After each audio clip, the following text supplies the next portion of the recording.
के बारे पे अब हम पढ़ रहे हैं। तो सबसे पहले ये कहाँ पे इंडस्ट्रीज़ के अंदर आएगा, इकोनॉमी के अंदर इंडस्ट्रीज़ में ना। तो इसमें इंट्रोडक्शन देखते हैं। सेकंड लार्जेस्ट मैन्युफैक्चरर है टेक्सटाइल्स की एंड गारमेंट्स की हम वर्ल्ड में आफ्टर चाइना, और सेकंड लार्जेस्ट एम्प्लॉयर है ये इंडिया के अंदर। 10.5 करोड़ के लगभग ये एम्प्लॉयमेंट देते हैं, जितने हमारे स्मॉल एंड मार्जिनल फार्मर्स हैं उतने ही एम्प्लॉयमेंट देते हैं। और इसमें से 4.5 करोड़ एम्प्लॉयमेंट डायरेक्ट होते हैं। देखो, 4.5 करोड़ डायरेक्ट एम्प्लॉयमेंट तो 45 करोड़, इसको 10 से मल्टीप्लाई करें तो 45 करोड़ का लगभग इसमें हमने टेक्सटाइल्स का एक्सपोर्ट किया है फाइनेंशियल ईयर 2022 के अंदर ना। और टेक्सटाइल जो एंड अपैरल इंडस्ट्री है इंडिया के अंदर, वो 4% ऑफ द इंडियाज जीडीपी। देखो, टोटल इंडस्ट्रीज से लगभग 20% आ रहा है ना। 20% आ रहा है जीडीपी का या टोटल इंडस्ट्रीज से, उसमें से लगभग 15% के करीब मैन्युफैक्चरिंग से। तो ये जो प्रपोर्शन है, 4% of the total GDP textile and apparel industry से ही आ रहा है। तो see the importance of it. Over 14% India की जो एक्सपोर्ट अर्निंग है, लगभग 15% ही ले लो, तो 4% GDP, 14% export earning. 4% GDP, 14% export earning yearly, ये टेक्सटाइल एंड अपैरल इंडस्ट्री से आ रही है। इंडियाज लार्जेस्ट मैन्युफैक्चरिंग सेक्टर है टेक्सटाइल सेक्टर। तो कितना इंपॉर्टेंट हो जाता है, तभी स्मृति ईरानी को ये डिपार्टमेंट भी दिया गया था। अब क्या है इसका कंक्लूजन के समय, हम ये लिख सकते हैं कि टेक्सटाइल मिनिस्ट्री और गवर्नमेंट ऑफ इंडिया का एम है $250 बिलियन टेक्सटाइल की प्रोडक्शन का, इतनी वर्थ की ना। और $100 बिलियन एक्सपोर्ट का। अभी तो $45 बिलियन के लगभग, $50 बिलियन के आसपास होगा। तो इसे $100 बिलियन पहुँचाना 2030 तक। तो ये याद रखना है, 250, 100, 100, 250, 100, 250, 250, 100, $250 टेक्सटाइल की प्रोडक्शन करेंगे, $100 बिलियन का एक्सपोर्ट करेंगे। अब जब भी टेक्सटाइल प्रोडक्शन का आए ना क्वेश्चन, तो textile and important textile and apparel centres वगैरह हम लिख देंगे। तो उसके अंदर हम नॉर्थ, साउथ, ईस्ट, वेस्ट ऐसे करके बनाएंगे। तो नॉर्थ के अंदर 3 हमें याद करना है कि कश्मीर के अंदर WPL हो रहा था, उसमें सबने वुलन क्लोथ्स पहन रखे थे। तो एक तो कश्मीर, W से वुलन, P से पटिया पानीपत, और L से लुधियाना। तो यहाँ से 80% of the woollen of India इधर से आते हैं।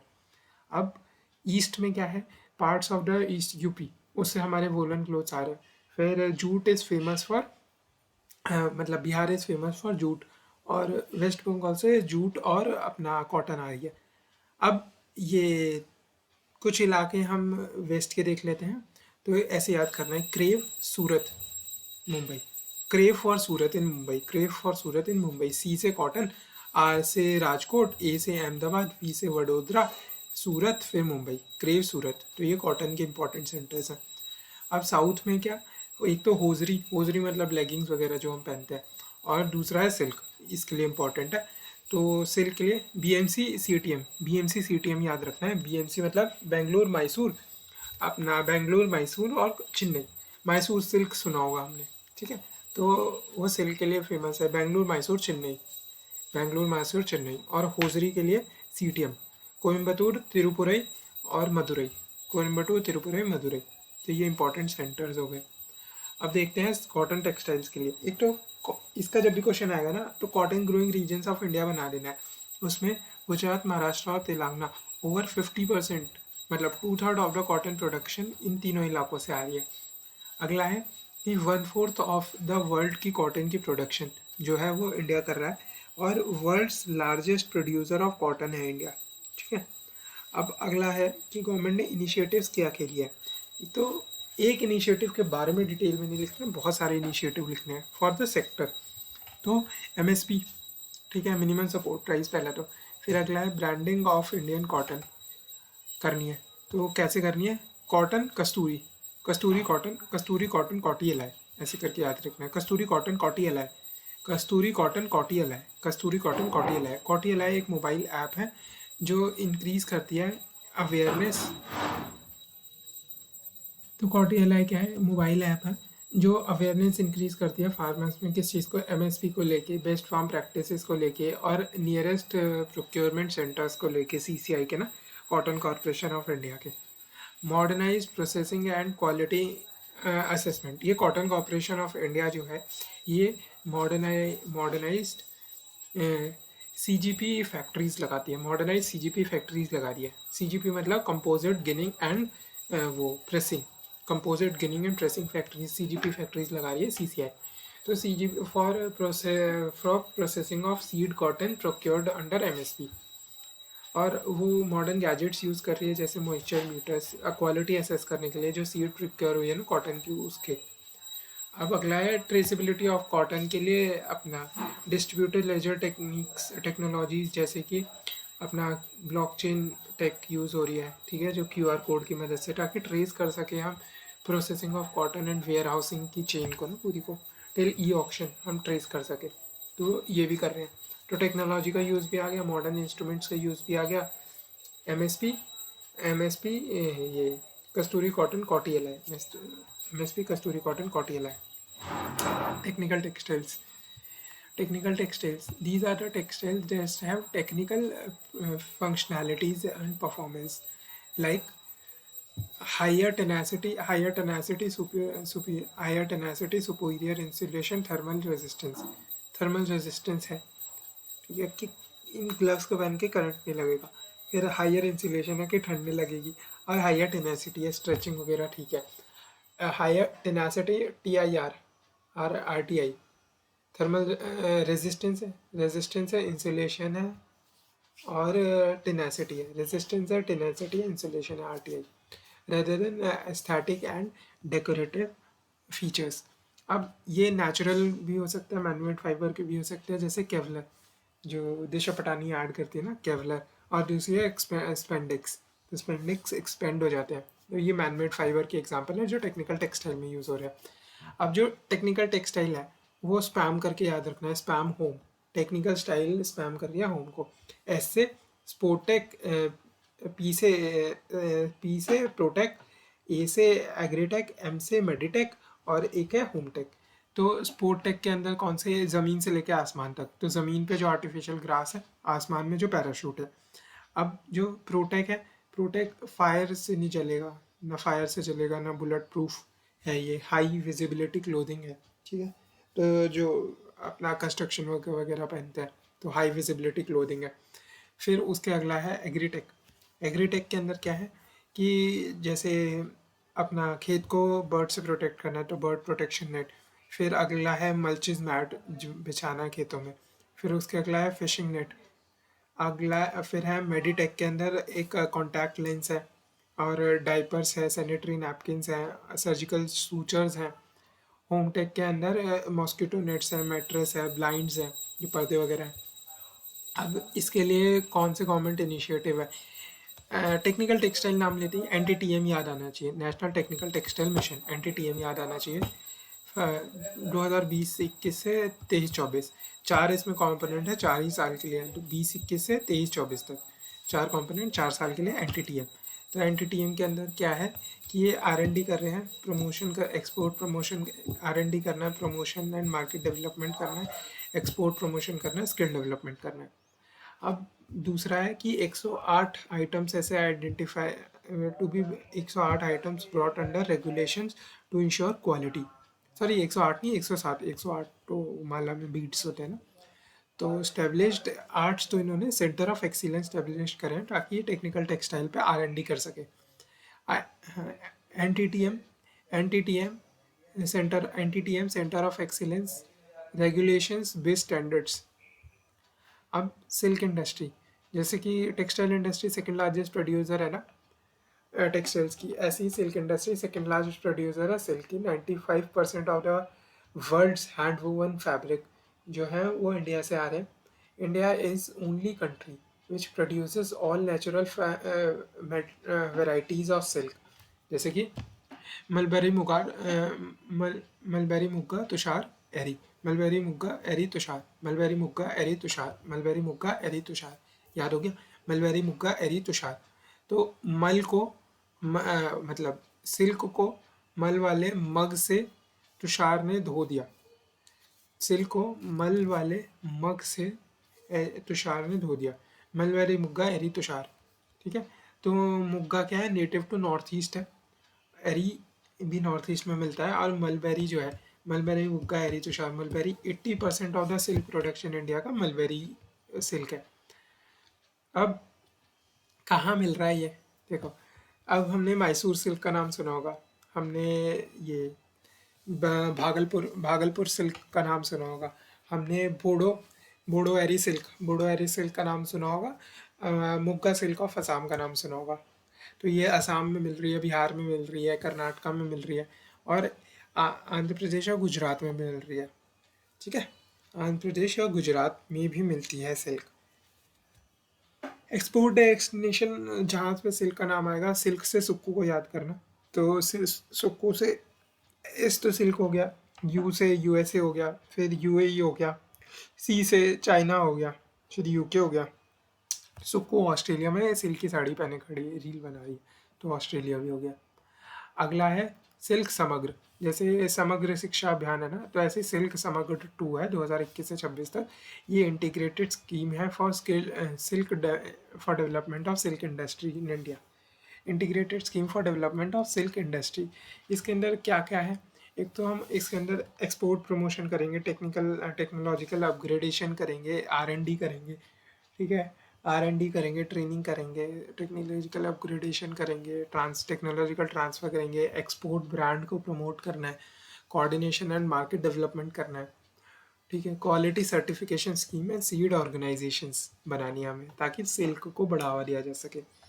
ठीक है, तो ये सब तो लगभग हर प्रोग्राम में यही चीज़ें करी जा रही होगी। जैसे अगर मेरे को फिशरीज़ करनी है, फिशरीज़ की डेवलप करनी है, फिशरी इंडस्ट्री इंडिया में, तो उसके लिए भी वही है कि R&D करनी है, ट्रेनिंग करनी है, फिर टेक्नोलॉजिकल अपग्रेडेशन करनी है, फिर जो फिश के सीड्स हैं, ठीक है, उनको उनके फिर बैंक्स बनाने हैं, ठीक है, ताकि वो गुड क्वालिटी फिश सीड्स आए। फिर वही, ये बाकी सब भी सेम ही करना है।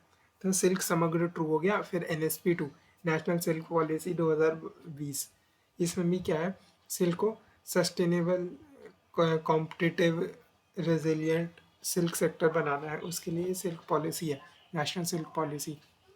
सेरिकल्चर फिर है, देखो नॉर्थ ईस्ट में सबसे ज़्यादा एम्प्लॉयमेंट देता है एग्रीकल्चर।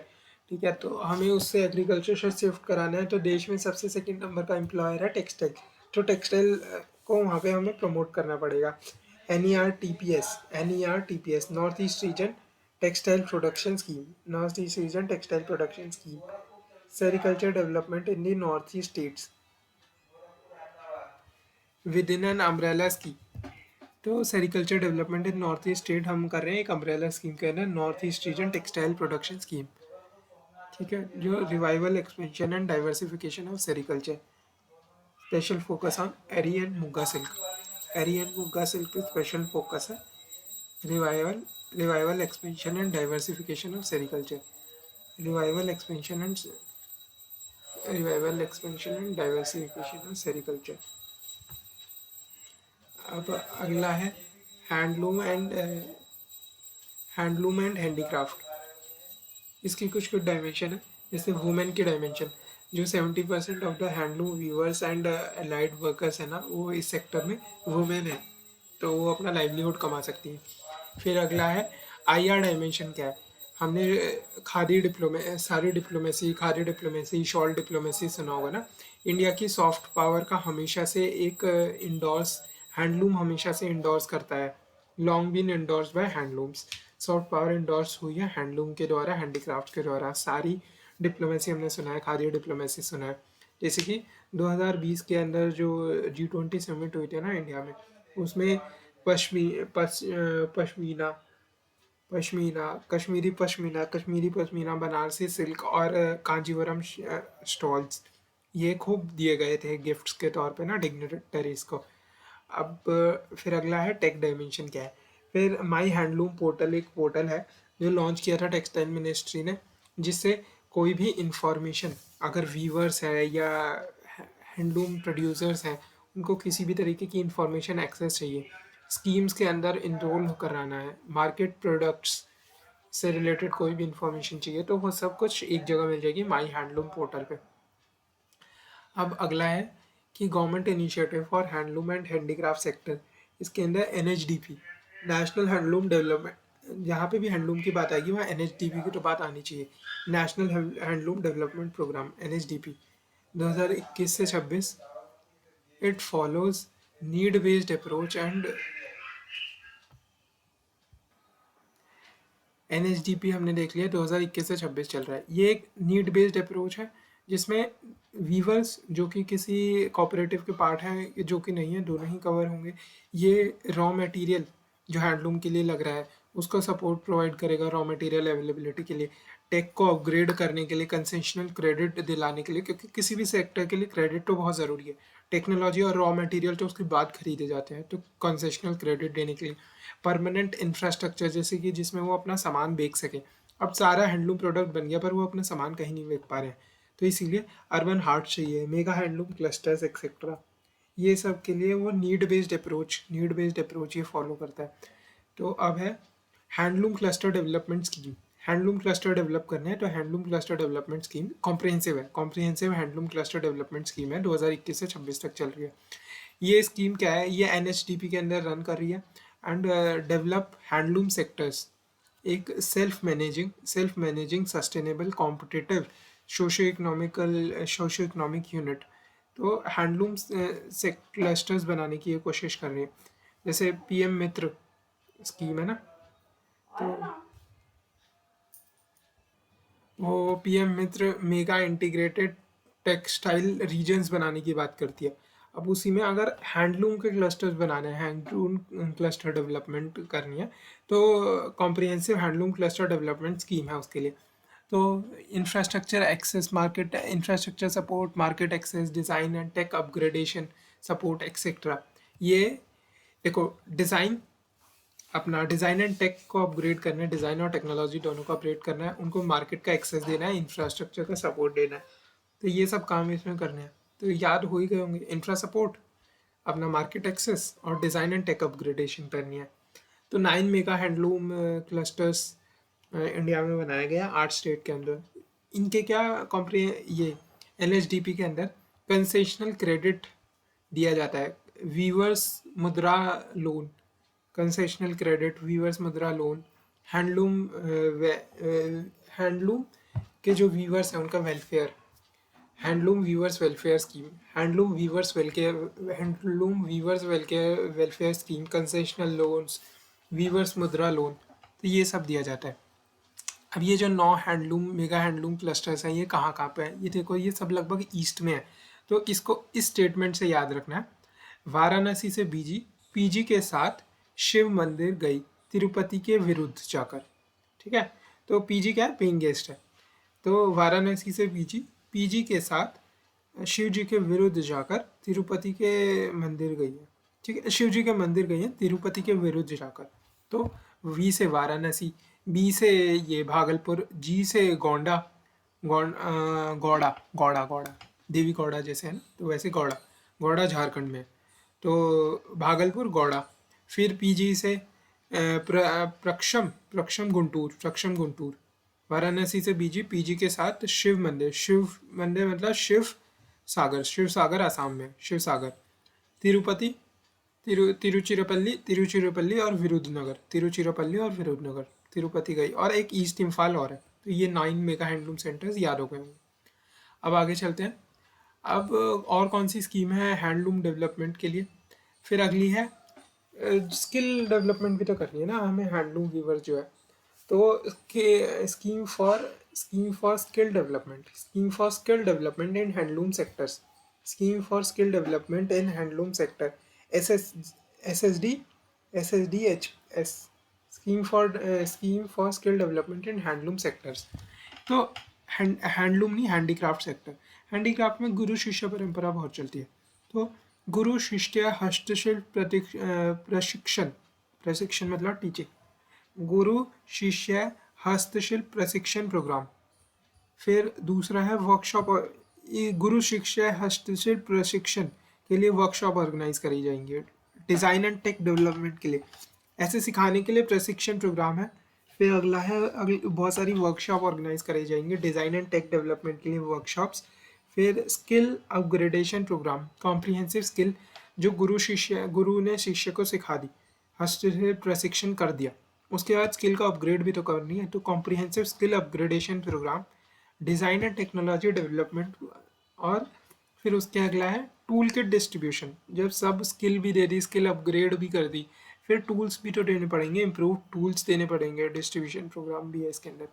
तो ये क्या है, scheme for skill development in handicraft sector. फिर अगला है 7 DRSCs, डिज़ाइन रिसोर्स सेंटर्स। जैसे कस्टम कस्टम सर्विस सेंटर्स होते हैं ना, CSCs, ऐसी वीवर्स सर्विस सेंटर्स होते हैं। ठीक है, वीवर सर्विस सेंटर्स के अंदर 7 DRC स्टेब्लिश कर रहे हैं, डिज़ाइन रिसोर्स सेंटर्स। इनके क्या अलग अलग तरीके के डिज़ाइन होंगे, ताकि ये creative design oriented excellence handloom sectors में ला सके ना। हैंडलूम सेक्टर्स में जो ट्रेडिशनल स्किल है वो तो है ही, बट उसके साथ क्रिएशन, क्रिएटिविटी एंड इनोवेशन ये भी तो लाना है ना।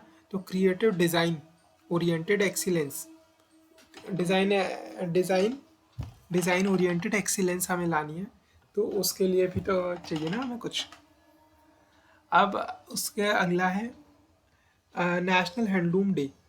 जो देखो, ये तो चीज़ें बहुत इंपॉर्टेंट है। NHDP हमने लिखा, उसके बाद सीधा national handloom day, DRSC, scheme for skill development in handicraft sector. तो नेशनल हैंडीक्राफ्ट डे 7 अगस्त को स्टार्ट किया जाता है, जब स्वदेशी एंड बाइकआउट मूवमेंट स्टार्ट हुई थी ना, तो 7 अगस्त उसके कॉमेमोरेशन में चालू होता है। Generate awareness India's handloom heritage and sustainable development of handloom sector. अब जो GI टैग है, ये दिया गया है हैंडलूम के बहुत सारे प्रोडक्ट, जैसे असम मिशमिंग हैंडलूम प्रोडक्ट या बाराबंकी हैंडलूम प्रोडक्ट्स यहाँ पे दिया गया है, या फिर वॉरसियोनी handloom sari and fabrics Madhya Pradesh में। तो बाराबंकी ऐसे बंकर की तरह साउंड हो रहा है, तो वॉर तो होगी तभी तो बंकर है। तो वारासियोनी बाराबंकी मिशमिंग, असम मिशमिंग बाराबंकी, असम मिशमिंग बाराबंकी वॉरसियोनी। अब उसका अगला है हैंडलूम मार्क स्कीम, ताकि हम हैंडलूम प्रोडक्ट्स को ब्रांड बना सके ना, domestic as well as international market में। अब कुछ कुछ चैलेंजेस से हैंडलूम सेक्टर्स गुजर रहा है, जैसे कि centre has abolished all India handloom board. क्यों एबॉलिश करा? उन्होंने कहा कि नहीं, हम मिनिमम गवर्नमेंट मैक्सिमम गवर्नेंस पे बिलीव करते हैं, ये वो। इस चक्कर में उन्होंने ऑल इंडिया हैंडलूम बोर्ड को ही एबॉलिश कर दिया 2020 में, जब कोरोना आया। इसको कहते हैं कि ये एक एडवाइजरी बोर्ड था जो गवर्नमेंट को एडवाइस करता था, ठीक है। और ये ओनली फोरम था जिसमें weavers and craft people could raise their voice directly, और ये जो गवर्नमेंट को एडवाइस करता था उनकी पॉलिसी एंड स्पेंडिंग पे। गवर्नमेंट अब किसी भी बोर्ड की वजह से सुनना नहीं चाह रही, तो ऑल इंडिया हैंडीक्राफ्ट्स बोर्ड को ही गवर्नमेंट ने बंद कर दिया। ये तो बहुत गलत किया, ठीक है। फिर दूसरा है, जो cheap emulation and automated loom आ गए हैं, वो थ्रेटन कर रहे हैं ओरिजिनल आर्ट एंड स्किल्स को व्यूअर्स की। जो व्यूअर हाथ से बुन के बना रहा है वैसा सा ही स्टाइल कुछ चीप एम्यूलेशंस एंड ऑटोमेटेड लूम्स बना दे रही हैं, तो फिर अंतर ही कैसे पता लगेगा? तो जो हैंडमेड चीज़ होती है वो बहुत एक्सपेंसिव होती है, क्योंकि इनमें बहुत टाइम जाता है। तो cheap emulation and automated looms वो थ्रेटन कर रही हैं सेक्टर्स को। फिर हम ऐसे ग्लोबलाइजेशन से भी कनेक्ट कर सकते हैं, तो जैसे जैसे ग्लोबलाइजेशन बढ़ रहा है उसके कुछ पॉजिटिव नेगेटिव इम्पैक्ट दोनों हैं। तो ग्लोबलाइजेशन बढ़ने से एक्सपोर्ट डिमांड बढ़ रही है, मॉडर्नाइजेशन एंड इनोवेशन का स्कोप बढ़ गया है, cultural promotion and job creation का स्कोप बढ़ गया है। बट नेगेटिव इम्पैक्ट क्या है? ये सेक्टर लार्जली अनऑर्गेनाइज्ड है, तो मैनी आर्टिशियन जो है ना, मार्केट इंटेलिजेंस, एजुकेशन या कैपिटल नहीं होती उनके पास, क्योंकि ये अनऑर्गेनाइज सेक्टर है। अनऑर्गेनाइज सेक्टर ऑफकोर्स हैंडलूम में से अनऑर्गेनाइज सेक्टर, तो उनके जो आर्टिशंस हैं उनके पास मार्केट इंटेलिजेंस नहीं है, एजुकेशन नहीं है, कैपिटल नहीं है, तो इसलिए वो कैपिटलाइज नहीं कर पाते उन अपॉर्चुनिटीज़ को। और दूसरा है कि मास प्रोडक्शन की तरफ शिफ्ट है, decline in traditional skills and knowledge. फिर उसके अगला है वुलन। देखो, वूल 9th लार्जेस्ट प्रोड्यूसर, वूल प्रोड्यूसर इंडिया में, तो कोई बहुत बड़ा प्रोड्यूसर नहीं है। और जो भी प्रोड्यूस हो रही है वो कहाँ से हो रही है? राजस्थान। भेड़ बकरियाँ जाऊँगी वहीं से प्रोड्यूस होगी वूल। तो राजस्थान, जम्मू कश्मीर, राजस्थान गुजरात वाला इलाका, जम्मू कश्मीर हिमाचल प्रदेश वाला इलाका, और महाराष्ट्र वाला इलाका, ठीक है। तो ये राजस्थान गुजरात महाराष्ट्र वाला इलाका, जम्मू कश्मीर हिमाचल वाला, एक तो जो कोल्ड डेजर्ट है और ये हॉट डेजर्ट वाले इलाके। तो राजस्थान गुजरात महाराष्ट्र और वहाँ पे Jammu Kashmir Himachal 9th largest producer है। और ठंडे इलाकों में ये वूल हमारी इंडिया की बिकती है, जैसे कि यूएसए हो गया, यूके हो गया, इटली हो गया। इटली में तो प्राइम मिनिस्टर मोदी के गुड फ्रेंड है वहाँ पे, तो इसीलिए इटली में भी वूलन क्लोथ्स बहुत बिक रहे हैं। तो यूएसए, यूके, इटली ये मेजर इंपोर्टर है इंडिया के वूल्स का। अब जो प्रोग्राम इंटीग्रेटेड, जैसे इंटीग्रेटेड हॉर्टिकल्चर आईएचडीपी है ना, NHDP national handloom development programme, ऐसे यहाँ पे इंटीग्रेटेड वूल डेवलपमेंट प्रोग्राम है। ये वूल सप्लाई चेन को link wool industry and producer and provide a marketing platform to small woollen product manufacturers. इसके अंदर बहुत सारे कंपोनेंट हैं, जैसे वूल की मार्केटिंग स्कीम है, wool marketing scheme, wool processing scheme, wool की मार्केटिंग है, वूल की प्रोसेसिंग है, wool marketing scheme, wool processing scheme, human resource development promotional activity scheme, pashmina wool development scheme. तो WMS, WPS, wool marketing scheme, wool processing scheme, human resource development promotional activity scheme, pashmina wool development scheme, pashmina wool development scheme. Central wool development board भी है जो nodal agency है ministry of textile का, to implement wool sector schemes. अब textile sector में हम technological innovation, अगर paper में हमें कुछ लिखनी होगी तो I am giving you maximum points, ताकि पेपर में तुम लिख सको इनमें से कुछ भी जो भी याद आ रहा है। तो सबसे पहले है वाटरलेस और ड्राई डाइंग। अभी डाइंग के अंदर ना बहुत सारा पानी इस्तेमाल होता है, जो पानी में केमिकल्स मिलता है, जिन वो पानी एफ्लुएंट्स जो हैं इंडस्ट्री के, टेक्सटाइल इंडस्ट्री के, वो सब रिवर्स में छोड़ दिए जाते हैं, जिसके कारण बहुत पोल्यूशन होता है, रिवर पोल्यूशन होता है। ठीक है। अब विजुअल पोल्यूशन होता है। ठीक है। उसके बाद कारण बायोडाइवर्सिटी लॉस होता है बहुत सारा। तो उसको चेंज करने के लिए वाटरलेस और ड्राई डाइंग, इसमें क्या होता है जो, और ये बहुत बड़ी वाटर गजलर भी है ना टेक्सटाइल इंडस्ट्री। ड्राई डाइंग के अंदर होता है सुपर क्रिटिकल लिक्विड CO2 जो होती है, सुपर क्रिटिकल लिक्विड CO2, उसको dry fabrics to dye fabrics उसका यूज़ होता है, सुपर क्रिटिकल लिक्विड CO2 का यूज़ होता है, विच मेक्स ये एक तो लेस वाटर इंटेंसिव होती है, as well as less energy intensive होती है, और ये पॉल्यूशन भी रिड्यूस करती है। तो अगर पेपर में टेक्नोलॉजी और टेक्सटाइल कुछ कुछ है ना, तो ये ड्राई डाइंग का नाम तो सबसे पहले दिमाग में आना चाहिए। फिर दूसरा है नैनोटेक। इसमें क्या, टेक्सटाइल इंडस्ट्री को मैन्युफैक्चर करने के लिए allow textile industry to manufacture functional clothing, technical textiles functional clothings बनाने के लिए बड़ा मदद कर सकती है nanotech. Fire repellent, self cleaning, wrinkle free clothing. ठीक है, self cleaning, wrinkle free clothing, fire repellent, ऐसी क्लोथिंग बनाने के लिए बड़ा यूज़ हो सकती है नैनोटेक। फिर उसके अगला है 3D printing. 3D printing combined with different interlocking structures has resulted in a unique new material, जिसे सेल्यूलर टेक्सटाइल भी कहते हैं। तो 3D प्रिंटिंग, ये सेल्यूलर टेक्सटाइल, ये नाम याद रखने हैं बस। Cellular textile, technical textile, functional clothing, waterless और ड्राई डाइंग, 3D प्रिंटिंग की मदद से सेल्यूलर टेक्सटाइल बनाए जा सकते हैं। इवन अ स्मॉल मॉडिफिकेशन इस टेक्सटाइल के स्ट्रक्चर में ना, एक कम्प्लीटली न्यू फैब्रिक नई प्रॉपर्टीज़ के साथ, स्ट्रेचेबिलिटी, फ्लेक्सिबिलिटी के साथ हमें मिल सकते हैं। तो वो सेल्यूलर टेक्सटाइल्स मिल सकते हैं हमें। फिर अगला है ऑटोमेशन एंड रोबोटिक्स। सी वॉट टेक्नोलॉजी का मदद करके high calibre machine vision, real time analysis to adjust fabrics being stitched, automating the task. फिर अगला है blockchain and other distributed ledger technologies. ये प्रोवाइड करते हैं traceability of for global chain, supply chain, as well as an undeniable digital link. तो फिर से सबसे पहले अपना ड्राई डाइंग या waterless dyeing, super critical CO2 का यूज़ कर रहे हैं इसमें। फिर अगला अपना नैनो टेक्नोलॉजी का यूज़ कर सकते हैं टेक्निकल या फंक्शनल क्लोथिंग बनाने के लिए। फिर उसके अगला हम सेल्यूलर टेक्सटाइल्स बना सकते हैं 3D प्रिंटिंग की मदद से। फिर सीबॉट टेक्नोलॉजी, ऑटोमेशन एंड रोबोटिक्स। फिर उसके अगला ब्लॉकचेन वगैरह यूज़ करके। फिर textile sectors as a whole के लिए क्या, हमने इंडिविजुअल उसके लिए तो देखा कि कॉटन के लिए क्या कर रहे हैं, कस्तूरी कॉटन कॉटियालाई, और हमने देखा कि कैसे जो CCI cotton corporation of India क्या क्या स्टेप्स ले रहे हैं। फिर हमने देखा सिल्क के लिए नेशनल सिल्क पॉलिसी 2020 है, सिल्क समग्र 2 है। फिर हमने वुलेंस के लिए भी देखा, ठीक है। तो वुलेंस के लिए भी देखा integrated wool develop IWDP, integrated wool development programme. अब देखते हैं textiles industry as a whole के लिए क्या चल रहा है। तो PM Mitra park scheme, PM Mitra park scheme तो सुना होगा।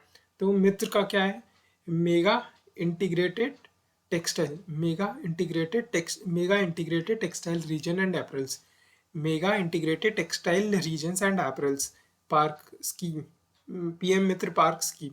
इसके अंदर क्या, ये वर्ल्ड क्लास इंफ्रास्ट्रक्चर प्रोवाइड करने की कोशिश, plug and play facilities provide करने की कोशिश, और एक इंटीग्रेटेड टेक्सटाइल वैल्यू चेन बनाए जिसमें राइट फ्रॉम स्पिनिंग भी वहीं हो, वीविंग भी वहीं हो, प्रोसेसिंग डाइंग भी वहीं हो, और प्रिंटिंग भी वहीं हो, to garment manufacturing, spinning weaving dyeing printing to garment manufacturing etcetera, ये सब एक ही प्लेस पे हो रहा हो ताकि लॉजिस्टिक्स कॉस्ट भी घट सके। तो इंटीग्रेटेड टेक्सटाइल वैल्यू चेन बनाने की ये जो स्कीम है ना, तो प्लग एंड प्ले फैसिलिटी जहाँ पे प्रोवाइड कर सके। जो सेंटर एंड स्टेट मिलके एक SPV बना लेंगे, और उसमें PPP मोड से भी पैसा आएगा, सेंटर और स्टेट भी पैसा डालेंगे। तो जो इस स्कीम के अंदर जो गवर्नमेंट है ना, वो क्या करेगी, सपोर्ट देगी। देखो 500, 200 और 300 याद रखना है। तो 300 प्लस 200 भी 500 होता है। तो 500, 200, 300 इतने करोड़ का इनको सपोर्ट दिया जाएगा। 500 करोड़ का ग्रीनफील्ड जो भी पीएम मित्र पार्क्स है, फिर 200 करोड़ का जो भी ब्राउनफील्ड पीएम मित्र पार्क्स है, और support of ₹300 crore to all PM Mitra parks. 300 crore का अलग से सपोर्ट दिया जाएगा सबको, ठीक है। किस लिए, competitiveness incentive to the manufacturing units हम दे सके, ताकि मैन्युफैक्चरिंग यूनिट्स उन एरियाज में जो है प्रॉस्पर कर सके। कॉम्पिटिटिवनेस इंसेंटिव, देखो हमारी जो टेक्सटाइल इंडस्ट्री है वो कंपटीशन लूज कर रही है, ठीक है। तो उनको कंपटीशन इंसेंटिव देने के लिए ये स्कीम है। फिर अगला है, it's motto is 5Fs, 5F को याद रखना है। Farm to fiber, fiber to factory, factory to fashion, fashion to foreign. Farm to fiber, fiber to factory, factory to fashion, fashion to foreign. Farm to fiber, fiber to factory, factory to fashion, fashion to foreign. Farm to fiber, fiber to factory, factory to foreign, factory to fashion, fashion to foreign. तो 5 apps याद करने हैं। 7 PM में park already been announced, और ये SDG 9 के लिए achieve करने के लिए उसकी दिशा में एक कदम है। तो build resilient infrastructure, promote sustainable industrialisation and foster innovation. Sustainable industrialisation करनी है और रेजिलियंट इंफ्रास्ट्रक्चर करना है। Build resilient infrastructure, promote sustainable industrialisation and foster innovation. तो SDG 9। तो अब याद करते हैं पीएम मित्र पार्क को कैसे कैसे लिखना है। देखो 579 इसके लिए एक तो याद करो, 5Fs, farm to fibre, fibre to factory, factory to fashion, fashion to foreign, 5F का मोटो लिखना है। फिर अगला 7 PM Mitra parks already announce हो चुके हैं।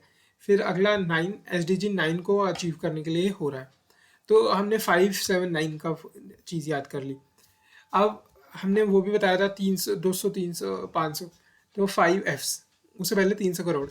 तो 500 करोड़, 200 करोड़, 300 करोड़, ये वाली चीज़ भी याद रखनी है। SPVs वाली चीज़ याद रखनी है। World class facility, integrated textile value chain बनाने की प्लानिंग है। Spinning and weaving, processing, dyeing, ये सब इसमें होगा। अब प्रोडक्शन लिंक इंसेंटिव स्कीम भी है फॉर टेक्सटाइल, 2021 से 30 तक है। 2021 से 30 तक है। ये जो MMF एपरल एंड फैब्रिक्स है ना, manmade fibre apparels and fabrics, उनकी प्रोडक्शन को प्रमोट करने के लिए टेक्निकल टेक्सटाइल्स। तो MMF, manmade fibre textiles and apparels and technical textiles के प्रोडक्ट्स को प्रमोट करने की कोशिश है, PLI स्कीम्स फॉर टेक्सटाइल्स। फिर अगला है, हमने 100%, वहाँ पे तो हम 500 करोड़, 200 करोड़, 300 करोड़ की बात कर रहे थे PM मित्र स्कीम में, पर हमने 100% FDI का रास्ता खोल रखे हैं ऑटोमेटिक रूट से टेक्सटाइल एंड एपरल सेंटर्स में। और ये जो शुरू की 2 सदी है ना, 2000 के बाद की, 2000 से 2023, तो लगभग $4.5 बिलियन की FDI टेक्सटाइल सेक्टर में आ चुकी है, जो बहुत कम है बट आई है। $4.5 बिलियन की। फिर देखते हैं, साथी को समर्थ बनाना है, पीएम मित्र, मित्र है हमारा, तो मित्र यही तो कहेगा कि साथी को समर्थ बनाना है। तो साथी मतलब sustainable and accelerated adoption of efficient textile technologies to help small industries. छोटी इंडस्ट्रीज को मदद करने के लिए एफिशिएंट टेक्सटाइल टेक्नोलॉजीज की एक्सेलरेटेड अडॉप्शन कराना, sustainable and accelerated adoption of efficient textile technologies small industries की मदद करने के लिए। तो साथी मदद करता है स्मॉल इंडस्ट्री की, साथी एफिशिएंटली मदद करता है स्मॉल इंडस्ट्रीज की। To sustain and accelerate adoption of energy efficient textile technologies in adoption करना है energy efficient textile technologies, energy efficient textile technologies in powerloom sectors. तो जो मिनिस्ट्री ऑफ टेक्सटाइल है और जो EESL है ना, energy efficiency service limited, EESL है, मिनिस्ट्री ऑफ टेक्सटाइल्स है, तो ये करके प्रोवाइड कर रहे हैं energy efficient machinery and equipments में वही है कि एफिशिएंट लूम्स, मोटर, लाइटनिंग, ताकि वो प्रोवाइड करें, are provided at no upfront cost. Samarth मतलब scheme for capacity building in textile sectors, scheme for capacity building in textile sector scheme aims to provide demand driven and placement oriented NSQF compliant skilling program, NSQF compliant skilling program, NSQF compliant skilling program। तो to incentivize job creation and organized textile sector। तो समर्थ साथी, PM मित्र समर्थ साथी, समर्थ बनाना है साथी को efficient technologies provide करनी है, efficient textile technologies provide करनी है, साथी बनना है स्मॉल इंडस्ट्रीज का। ठीक है, तो समर्थ भी याद हो गया। अब ATUFS accelerated textile amended technology upgradation fund scheme, amended technology upgradation fund scheme. इसमें क्या है, हम capital investment subsidy, capital investment कर रहे हैं, ठीक है, बट क्रेडिट लिंक मतलब क्रेडिट के तौर पे कैपिटल इन्वेस्ट कर रहे हैं, कि फ्री में नहीं दे देते, तो बट क्रेडिट के तौर पे दे दें, तो credit linked capital investment subsidy scheme है, capital linked capital investment subsidy scheme to capitalize capital investment for technology upgradation and modernization of textile industries। अगला है challenges in textile sectors in India। India allowed duty free import of RMGs, Bangladesh है ना SAFTA के अंदर, south Asia free trade agreement के अंदर, SAFTA के अंदर 2006 में इंडिया ने ड्यूटी फ्री इंपोर्ट अलाउ कर दिया था RMGs, रेडीमेड गारमेंट्स का, बांग्लादेश से। तो इससे क्या होने लगा, जो इससे अब इंक्रीज हो गया इंपोर्ट ऑफ एपरल्स जो चाइनीज़ फैब्रिक्स एंड यान से बने हुए हैं ना, बस उनकी प्रोसेसिंग बांग्लादेश में हो गई, चाइनीज़ फैब्रिक्स एंड यान ही हम इंपोर्ट कर रहे हैं ड्यूटी फ्री। फिर अगला है MMF वैल्यू चेन, मतलब manmade fibre value chain currently faces एक इन्वर्टेड ड्यूटी स्ट्रक्चर वो फेस कर रहा है, जो मैनमेड फाइबर है, जिसके अंदर जो इनिशियल प्रोडक्ट्स है वो ज़्यादा टैक्स हो रहे हैं rather than final product। तो inverse accumulation of ITCs, input tax credits, inverse accumulation of ITCs हो गया। तो MFF वैल्यू चेन के अंदर इन्वर्टेड ड्यूटी स्ट्रक्चर्स है करंटली। फिर उसके अगला है अनइनोवेटिव GVC, uncompetitive GVC global value chain आता है, अनकॉम्पिटिटिव ग्लोबल वैल्यू चेन।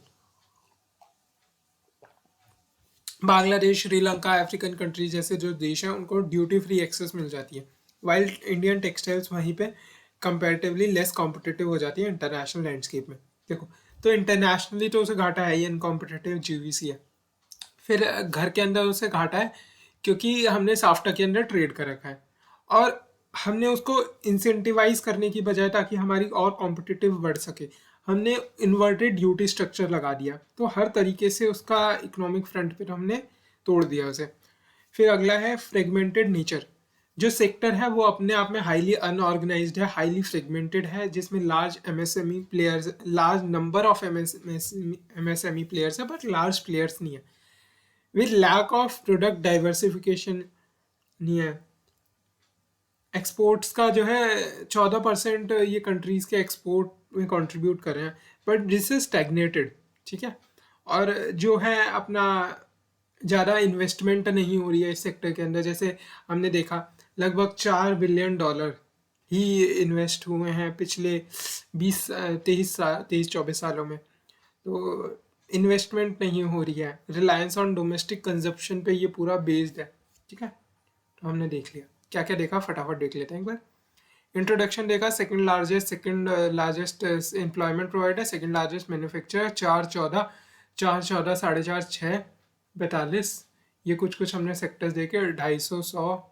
फिर हमने कॉटन टेक्सटाइल का देखा कि 1/4 of the cotton production world की 2/3 इन तीनों स्टेट से आ रही है। कसूरी कॉटन कॉटी एलाई, फिर ट्रेसेबिलिटी के लिए QR कोड, फिर मॉडर्नाइज प्रोसेसिंग। टेक्निकल टेक्सटाइल्स का हमने देख लिया, स्पैम होम। फिर उसके बाद टेक्निकल टेक्सटाइल की हमने डेफिनेशन देख ली। फिफ्थ 5 टू 2.85, 5 to 2.85 हमने देख लिया। 500, 107, 8 हमने देख लिया था। सिल्क इंडस्ट्री में हमने सेकंड लार्जेस्ट सिल्क प्रोड्यूसर है, 95% सिल्क है। ये 3 तरीके की सिल्क देख ली थी, mulberry, muga, tussar, eri. Mulberry, मुग्गा, eri, Tushar, mulberry, मुग्गा, eri, Tushar हमने देख लिया था। फिर इसके अंदर हमने मेजर प्रोड्यूसिंग स्टेट देखी थी सिल्क की, एक्सपोर्ट डेस्टिनेशन सुक्कू हमने देखा था, सिल्क समग्र नेशनल सिल्क पॉलिसी हमने देखा था। हैंडलूम सेक्टर्स के अंदर हमने वुमेन का कंट्रीब्यूशन, फिर सारी डिप्लोमेसी, खादी डिप्लोमेसी देखा था, माइंड हैंडलूम पोर्टल देखा था, नेशनल हैंडलूम डेवलपमेंट प्रोग्राम देखा था। फिर ये 9 मेगा हैंडलूम क्लस्टर्स देखे थे। इसका हमने याद कैसे करा था, वाराणसी में BGPG के साथ शिव मंदिर गई तिरुपति के विरुद्ध जाकर। फिर हमने देखा था scheme for skill development in handicraft sector, उसके 4 कंपोनेंट हमने देखे थे। 7 DRCs हमने देखे थे, नेशनल हैंडलूम डे देखा था, फिर हैंडलूम मार्क स्कीम देखी थी, फिर GI टैग्स हमने देखा था। चैलेंजेस हमने हैंडलूम सेक्टर्स के देखे थे, ऐसे ग्लोबलाइजेशन, डिजिटलाइजेशन एक चैलेंज भी है। ऑल इंडिया हैंडीक्राफ्ट्स बोर्ड का एबॉलिशमेंट कर दिया था गवर्नमेंट ने, चीप इम्यूलेशन हो रहा है। फिर हमने वूल का देखा था, कैसे 9th लार्जेस्ट प्रोड्यूसर है, इंटीग्रेटेड वूल डेवलपमेंट प्रोग्राम चला रहे हैं, सेंट्रल वूल डेवलपमेंट बोर्ड भी है। फिर हमने देखा था कि क्या क्या टेक्नोलॉजी की मदद हो सकती है, nano technology, 3D printing, blockchain, सीवॉट टेक्नोलॉजी, वाटरलेस और ड्राई डाइंग हमने देखी थी। PM मित्र देखा था हमने, साथी को समर्थ बनाना है हमने देखा था, ATUFS देखा था, PLI स्कीम देखी थी, और कुछ चैलेंजेस देख ली। तो इसके साथ ही हमारा टेक्सटाइल इंडस्ट्री मोर और लेस, अब इस पर कुछ क्वेश्चन आएगा तो इधर उधर से बना बना के लिख लेंगे, ठीक है। तो ये कंप्लीट होता है टॉपिक।